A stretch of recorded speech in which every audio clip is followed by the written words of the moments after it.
God is relational. தேவன் வந்து ஒரு நீதிபதி கிடையாது. தேவன் வந்து தன்னை நீதிபதியா காட்டல. தேவன் வந்து தன்னை உறவின் அடிப்படையில காட்டினார். இந்த விஷயத்தை புரிந்து கொள்வதன் மூலமாக இந்த ஜம்பிள் சென்டென்ஸ்ல அரேஞ்ச் பண்ண சொல்லுவாங்க. Jumble sentence. சோ ஒரு சென்டென்ஸ் சரியா தூக்கி போட்டோம்னா மற்ற சென்டென்ஸ் எல்லாம் வந்து சரியா என்ன பண்ணும் அமையிறது போல இந்த ஒரு விஷயத்த சரி பண்ணோம்னா பல விஷயங்கள் அல்லது எல்லா விஷயங்களும் சரியாகும் அப்படின்றதுதான் நான் நம்புற ஒரு விஷயமா இருக்கு. என்னன்னு சொன்னா இந்த ஒரு விஷயத்த சரி பண்றது மூலமாக சபைனா என்னன்னு தெரிஞ்சுக்கலாம், அல்லது குடும்பம்னா என்னன்னு தெரிஞ்சுக்கலாம், உறவுனா என்னன்னு தெரிஞ்சுக்கலாம். எல்லாமே எங்க துவங்குதுன்னா தேவன் எப்படிப்பட்டவர்ன்றதுல. தேவனை புரிந்து கொள்வது அல்ல வேதம் சொல்கிறது, தேவனை அறிந்து கொள்வதை குறித்து வேதம் சொல்கிறது.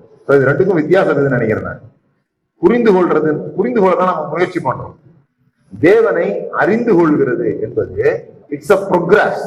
அது வந்து நான் அறிஞ்சுக்கிட்டேன் அப்படின்னு யாரும் என்ன பண்ண முடியாது, சொல்ல முடியாது. அப்படி சொல்ல முயற்சி பண்றதுதான் எல்லா தீமைக்கும் வேறா இருக்குது. நான் ஆண்டவரை கண்டுபிடிச்சிட்டேன், அல்லது ஆண்டவர் வந்து இந்த சதுரத்துக்குள்ள நான் என்ன பண்ணிட்டேன் வச்சுட்டேன், அவர் சதுரமா இருக்கிறாரு, முக்கோணமா இருக்கிறாரு, புள்ளியா இருக்கிறாரு, ஏதோ ஒண்ணு சொல்றோம். வேதத்திலிருந்து நம்ம என்ன சொல்றோம்னா தேவன் ஆவியா இருக்கிறார் அப்படின்னா என்ன, வித்தவுட் ஃபார்ம் இல்லையா. தேவன் ஆவியா இருக்கிறார்னா வித்தவுட் பாடி கிடையாது, வித்தவுட் ஃபார்ம், ஒரு வடிவமைப்பு இல்லாதவராய் இருக்கிறார்.